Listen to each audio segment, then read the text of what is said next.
ಸ್ನೇಹಿತರೆ ನಮಸ್ಕಾರ. ನಾನು ನಿಮ್ಮ ರಾಕೇಶ್ ಆರುಂಡಿ. ಹಾಸನದ ಜಿಮ್ನಲ್ಲಿ ಬಾಡಿ ಬಿಲ್ಡರ್ನ ಅಬ್ಬರ. ಸಣ್ಣದಾಗಿ ಭುಜ ತಗಲಿಸಿದಂಥ ಕೀರ್ತನ್ ಒಂದೇ ಒಂದು ಪಂಚನ್ನು ಕೊಟ್ಟು ಕೋಮಾಗೆ ಕಳಿಸಿಬಿಟ್ಟಂಥ ವರುಣ್. ನೋಡಿ, ಇದು ಸದ್ಯ ಮಾಧ್ಯಮಗಳಲ್ಲಿ ವೈರಲ್ ಆಗ್ತಾ ಇರ್ತಕ್ಕಂಥ ಸುದ್ದಿ. ಸ್ನೇಹಿತರೆ, ಮನುಷ್ಯ ಮೃಗಗಳಾಗಿ ಬದಲಾಗಿ ಬಿಟ್ಟಿದ್ದಾನೋ ಏನೋ ಗೊತ್ತಾಗ್ತಾ ಇಲ್ಲ. ಮೃಗಗಳೇ ಎಷ್ಟೋ ವಾಸಿ ಅಲ್ವಾ, ಅವುಗಳು ಕಿತ್ತಾಡೋದಕ್ಕೂ ಕೂಡ ಸರಿಯಾದಂಥ ಒಂದು ರೀಸನ್ ಇರುತ್ತೆ.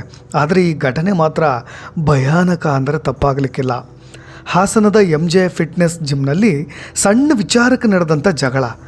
ವರುಣ್ ಅನ್ನೋ ಒಬ್ಬ ವ್ಯಕ್ತಿ ಕೀರ್ತನ್ ಎಂಬ ಯುವಕನ ಮೇಲೆ ಮಾರಣಾಂತಿಕವಾಗಿ ಹಲ್ಲೆ ಮಾಡ್ತಾನೆ, ಬರ್ಬರವಾಗಿ ಹಲ್ಲೆ ಮಾಡ್ತಾನೆ. ನೋಡಿ, ನಿಮಗೆ ಒಂದೇ ಒಂದು ಪಂಚದು, ಜಸ್ಟ್ ಒಂದು ಪಂಚ್ ನೋಡಿ ಯಾವ ರೀತಿಯಾಗಿ ಪರಿಣಾಮವನ್ನು ಬೀರುತ್ತೆ ಅಂತ. ಈ ದಾಳಿಯಿಂದ ಕೀರ್ತನ್ ತಲೆ ಗಂಭೀರವಾದಂಥ ಪೆಟ್ಟಾಗತ್ತೆ. ಪ್ರಸ್ತುತವಾಗಿ ಇದರಿಂದ ಆತ ಕೋಮಾದಲ್ಲಿ ಸಾವು ಬದುಕಿನ ನಡುವೆ ಹೋರಾಡ್ತಾ ಇದ್ದಾನೆ ಅನ್ನೋ ರಿಪೋರ್ಟ್ ಸಿಗ್ತಾ ಇರೋದು ನಮಗೆ. ಜಿಮ್ಗಳಲ್ಲಿ ಅದು ವ್ಯಾಯಾಮ ಮಾಡ್ತಕ್ಕಂಥ ಜಾಗ. ಒಂದು ಸಣ್ಣದಾದಂಥ ಆಕಸ್ಮಿಕವಾದಂಥ ಘಟನೆ ನೀವು ದೃಶ್ಯಗಳಲ್ಲಿ ಗಮನಿಸ್ತಾ ಇದ್ದಾರೆ ನೋಡಿ. ಇವತ್ತು ಆ ಯುವಕನೊಬ್ಬನನ್ನು ಸಾವು ಬದುಕಿನ ನಡುವೆ ಹೋರಾಡುವಂತೆ ಮಾಡಿಬಿಟ್ಟಿರೋದು ಹಾಸನ ನಗರದ MJ ಫಿಟ್ನೆಸ್ ಜಿಮ್ನಲ್ಲಿ ನಡೆದಂಥ ಈ ಭೀಕರ ಹಲ್ಲೆಯ ದೃಶ್ಯಗಳು ಇವತ್ತು ಸೋಷಿಯಲ್ ಮೀಡಿಯಾದಲ್ಲಿ ವೈರಲ್ ಆಗ್ತಾ ಇದ್ದಾವೆ.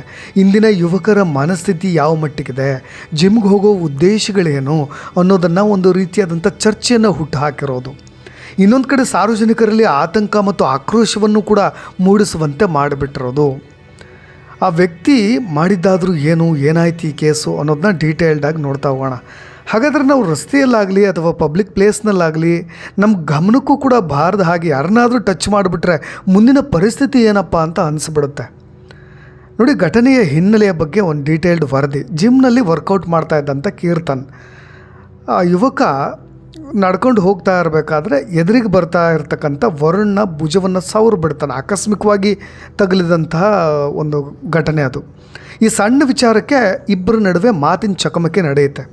ವಾಪಸ್ ಹೋಗ್ತಾ ಇರ್ತಾರೆ. ನಿಮಗೆ ಆ ದೃಶ್ಯಗಳನ್ನು ಗಮನಿಸಿದಾಗ ನಿಮಗೆ ಆ ಕೀರ್ತನ್ ಅಂದರೆ ಆ ಬ್ಲ್ಯಾಕ್ ಶರ್ಟ್ ಹಾಕ್ಕೊಂಡವನು ವರುಣ್ ಮತ್ತು ಈ ಪಿಂಕ್ ಶರ್ಟ್ ಹಾಕ್ಕೊಂಡಿದ್ದಾನಲ್ಲ ಅವನು ಕೀರ್ತನ್ ಅಂತ ವ್ಯಕ್ತಿ.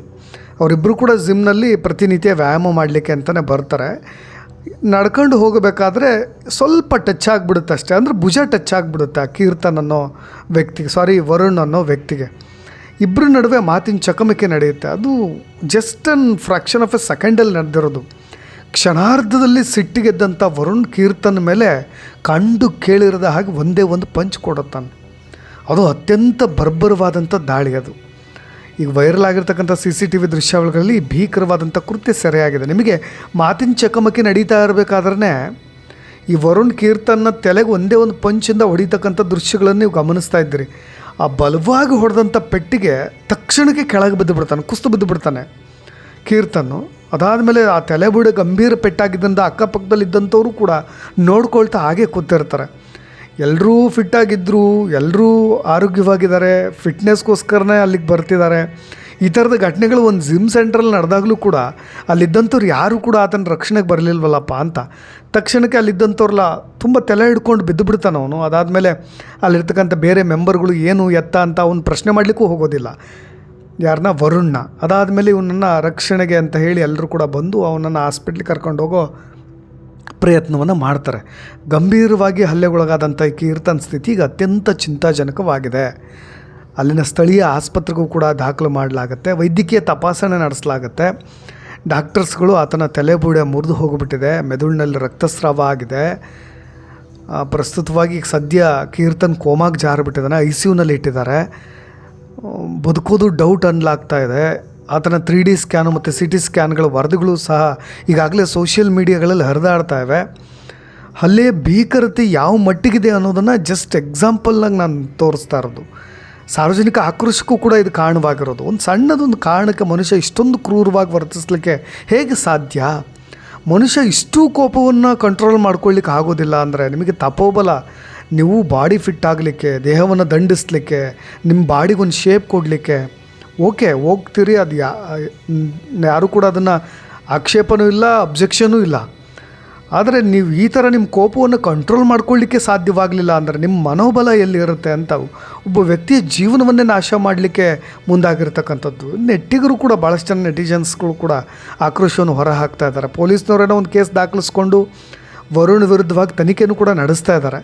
CCTV ದೃಶ್ಯಾವಳಿಗಳನ್ನು ಇಟ್ಟುಕೊಂಡು ಅಲ್ಲಿದ್ದಂಥ ಪ್ರತ್ಯಕ್ಷದರ್ಶಿಗಳನ್ನು, ಐ ವಿಟ್ನೆಸ್ಗಳನ್ನು, ಸ್ಟೇಟ್ಮೆಂಟ್ಸ್ಗಳನ್ನು ತೆಗೆದುಕೊಳ್ಳೋ ಪ್ರಯತ್ನ ಅವೆಲ್ಲಗಳನ್ನು ಕೂಡ ಮಾಡಿ ಈಗಾಗಲೇ ತನಿಖೆ ಕೂಡ ಶುರು ಮಾಡ್ಕೊಂಡಿದ್ದಾರೆ. ಅದು ಏನು ಕ್ರಮಗಳನ್ನು ತೆಗೆದುಕೊಳ್ಬೇಕೋ ಕ್ರಮಗಳನ್ನು ತೆಗೆದುಕೊಂಡ್ಬಿಡ್ತಾರೆ. ಆದರೆ ನಮಗೆ ಪ್ರಶ್ನೆಗಳು ಹೇಳೋದು ನೋಡಿ, ಈ ಜಿಮ್ಗಳು ಎಲ್ಲೋ ಒಂದು ಕಡೆ ಫೈಟಿಂಗ್ ಕ್ಲಬ್ಗಳಾಗಿ ಬದಲಾಗ್ತಾ ಇದ್ದಾವ ಅನ್ನೋದು.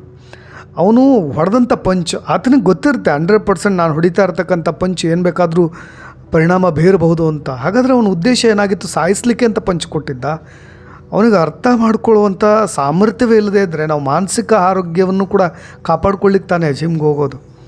ಜನರು ಸಿನಿಮಾಗಳನ್ನು ನೋಡ್ತಾರೆ, ಆದರೆ ಅವರೇ ಹೀರೋಗಳಾಗಿ ಯಾಕೆ ವರ್ತನೆ ಮಾಡಲಿಕ್ಕೆ ಹೋಗ್ತಿರಂತ. ಪ್ರತಿನಿತ್ಯ ರೋಡ್ ರೇಸಿಂಗ್ ಇರ್ಬೋದು, ಜೊತೆಗೆ ನಾವೆಲ್ಲ ಪ್ರತಿನಿತ್ಯ ಸಿಟಿಗಳಲ್ಲಿ ಓಡಾಡಬೇಕಾದ್ರೆ ಸ್ವಲ್ಪ ಒಂದು ಹಾರ್ನ್ ಹಾಕಿದ್ದಕ್ಕೂ ಕೂಡ ತಡ್ಕೊಳ್ಳಾರ್ದಂಥ ವ್ಯಕ್ತಿತ್ವ. ಎಲ್ಲೋ ಒಂದು ರೀತಿಯಾಗಿ ನಾವು ಯಾರನ್ನೋ ಟಚ್ ಮಾಡಿಬಿಟ್ರೆ ಅದಕ್ಕೆ ರೇಗ್ ಬಿಡೋದು, ಜಗಳಗಳಾಗೋದು. ಸ್ನೇಹಿತರೆ, ಇಲ್ಲಿ ತಪ್ಪು ಸರಿಗಳ ಬಗ್ಗೆ ಮಾತನಾಡೋದಕ್ಕೂ ಮುಂಚೆ ನಿಮಗೆ ಆ ವಿಡಿಯೋದಲ್ಲೂ ಕೂಡ ಗಮನ ಹರಿಸ್ಬೋದು. ಪಿಂಕ್ ಶರ್ಟ್ ವ್ಯಕ್ತಿ ಕೀರ್ತನ್ ವಾಗ್ವಾದಕ್ಕೆ ಹೇಳಿದಾಗ ವಾಪಸ್ ಎದೆಯುಪ್ಸಿ ಮತ್ತು ಆಪೋಸಿಟಾಗೆ ಹೋಗ್ತಾನೆ. ಓಕೆ, ಕೀರ್ತಂದು ಇಲ್ಲಿ ತಪ್ಪಿರ್ಬೋದೇನೋ, ಏನೋ ಕೆಟ್ಟ ಮಾತುಗಳನ್ನು ಬಳಸಿರ್ಬೋದೇನೋ, ಇಬ್ಬರ ನಡುವೆ ಮಾತಿನ ಚಕಮಕಿ ಆಗುತ್ತೆ. ಓಕೆ, ಅವ್ನು ಜಸ್ಟ್ ಸಾರಿ ಕೇಳಿಬಿಟ್ಟಿದ್ರೆ ಮುಗ್ದು ಹೋಗಿಬಿಡ್ತಿತ್ತು ಅವನು. ಆತ ಟಚ್ ಮಾಡ್ಕೊಂಡು ಹೋಗಿದ್ದಕ್ಕೆ ಆತ ವಾಗ್ವಾದಕ್ಕೆ ಹೇಳಿತಾನೆ ವರುಣ್. ಈತನೂ ಕೂಡ ಎದೆಯುಬ್ಬಿಸಿ ಅವನ ಎದುರಿಗೆ ನಡ್ಕೊಂಡು ಹೋಗೋದು, ಅದು ಸ್ವಲ್ಪ ಎಲ್ಲೋ ಒಂದು ಕಡೆ ಇದು ಬೇರೆ ಹಂತಕ್ಕೂ ಕೂಡ ಹೋಗಿರ್ಬೋದು ಅನ್ನೋದನ್ನು ಸೂಕ್ಷ್ಮ ಕೊಡ್ತಾ ಇರದೆ. ಬಟ್ ಮಾರಣಾಂತಿಕವಾದಂಥ ಹಲ್ಲೆ ನಡೆಸೋದು ಎಷ್ಟು ಸರಿ ಅನ್ನೋದು. ಜಿಮ್ಗಳಿರೋದು ಆರೋಗ್ಯಕರವಾದಂಥ ದೇಹವನ್ನು ಹೊಂದೋದಕ್ಕೆ, ಯಾರನ್ನಾದರೂ ಸೋಲಿಸಲಿಕ್ಕೆ, ನಾನು ಹೊಡಿಲಿಕ್ಕೆ ಅಥವಾ ಗರಡಿಗಳಾಗಿ ಬದಲಾಗೋದು ಬೇಡ ಇದು ಅಂತ. ಜಿಮ್ಗಳಿಗೆ ಕೆಲವೊಬ್ಬರು ಹೋಗ್ಲಿಕ್ಕೂ ಕೂಡ ಭಯಪಡುವಂಥ ಪರಿಸ್ಥಿತಿ ನಿರ್ಮಾಣ ಆಗಿರೋದು. ಯಾಕೆಂದರೆ ಅಲ್ಲಿರೋರೆಲ್ಲ ಏನು ಸೂಪರ್ ಪವರ್ಡ್ ರೀತಿಯಾಗಿ ಆಡೋದು ಬೇಡ. ನೀವು ಹೋಗ್ತಾ ಇರ್ತಕ್ಕಂಥ ಉದ್ದೇಶಗಳೇ, ನೀವು ಪ್ರೋಟೀನು ಸ್ಟಿರಾಯ್ಡು ತೆಗೆದುಕೊಂಡ್ಬಿಟ್ರೆ ಬಟ್ ಮೆಂಟಲ್ ಹೆಲ್ತ್ ಬಗ್ಗೆನೂ ಕೂಡ ಯೋಚನೆ ಮಾಡಬೇಕಲ್ವಾ. ಈ ವ್ಯಕ್ತಿನೂ ಕೂಡ ಏನೋ ಸ್ಟಿರಾಯ್ಡ್ ಸೇವನೆ ಮಾಡಿರೋ ಹಾಗೆ ಕಾಣುತ್ತೆ. ಯಾಕೆಂದರೆ ಇಲ್ಲದೇ ಇದ್ದರೆ ಜಿಮ್ನಲ್ಲಿ ಯಾರೂ ಅಷ್ಟು ಆಕ್ರಮಣಕಾರಿಯಾಗಿ ವರ್ತಿಸ್ಲಿಕ್ಕೆ ಸಾಧ್ಯ ಇಲ್ಲ. ಜಿಮ್ ಇರೋದೇ ಶಿಸ್ತನ್ನು ಕಾಪಾಡ್ಕೊಳ್ಳೋದಕ್ಕೆ, ಒಂದು ರೆಸ್ಪೆಕ್ಟು, ಜವಾಬ್ದಾರಿ, ಮ್ಯೂಚುವಲ್ ಕಮ್ಯುನಿಕೇಷನ್ನು, ಸಹಕಾರ ಎಲ್ಲದೂ ಬೇಕಾಗುತ್ತೆ. ಈ ಥರದ ಗಂಭೀರವಾದಂಥ ಗಾಯಗಳು ಡಾಕ್ಟ್ರೇ ಮಾತನಾಡ್ತಾರೆ ಇದಕ್ಕೆ ಸಂಬಂಧಪಟ್ಟ ಹಾಗೆ. ಯಾಕೆಂದರೆ ನಿನ್ನೆ ರಾತ್ರಿ 8 ಗಂಟೆ ಸುಮಾರಿಗೆ ಆದಂಥ ಜಗಳ ಇದು. ಜನಪ್ರಿಯ ಆಸ್ಪತ್ರೆ ಕರ್ಕೊಂಡು ಹೋಗಿ ಅಡ್ಮಿಟ್ ಮಾಡ್ತಾರೆ. ಆರಂಭದಲ್ಲಿ ಪ್ರಜ್ಞೆ ತಪ್ಪಿಟ್ಟಿತ್ತಂತ ಅವನಿಗೆ, ತಲೆ ಸುತ್ತಲೂ ಗಾಯಗಳಾಗ್ಬಿಟ್ಟಿದ್ದಾವಂತೆ.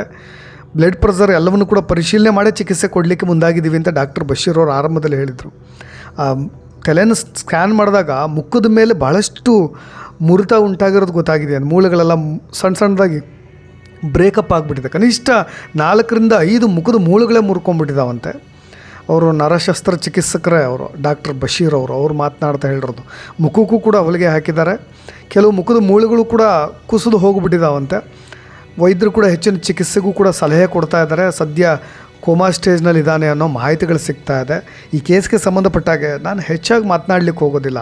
ಬಟ್ ಬದಲಾಗ್ತಾ ಇರ್ತಕ್ಕಂಥ ಯುವಕರ ಮನಸ್ಥಿತಿಗಳು, ಸೊಸೈಟಿ, ಜೊತೆಗೆ ಈ ಜಿಮ್ಗಳಿರೋ ಉದ್ದೇಶಗಳೇನಾಗಾದರೆ, ಬಾಡಿ ಬಿಲ್ಡ್ ಮಾಡೋ ದುರುದ್ದೇಶ ಏನಾದರೂ ಇದೆಯಾ ಈ ಥರದ ವ್ಯಕ್ತಿತ್ವಗಳಲ್ಲಿ, ಇದು ಬದಲಾಗ್ತಾ ಇರ್ತಕ್ಕಂಥ ಪರಿ, ಅದೆಲ್ಲದರ ಬಗ್ಗೆ ನೀವೇ ಕಮೆಂಟ್ಸ್ ಮಾಡ್ಬೋದು ಅಂತ ಹೇಳ್ತಾ ಇನ್ನಷ್ಟು ಅಪ್ಡೇಟ್ಸ್ಗಳೊಂದಿಗೆ ಮತ್ತೆ ಬರ್ತೀನಿ. ನಾನು ರಾಕೇಶ್ ಆರುಂಡಿ. ಧನ್ಯವಾದ.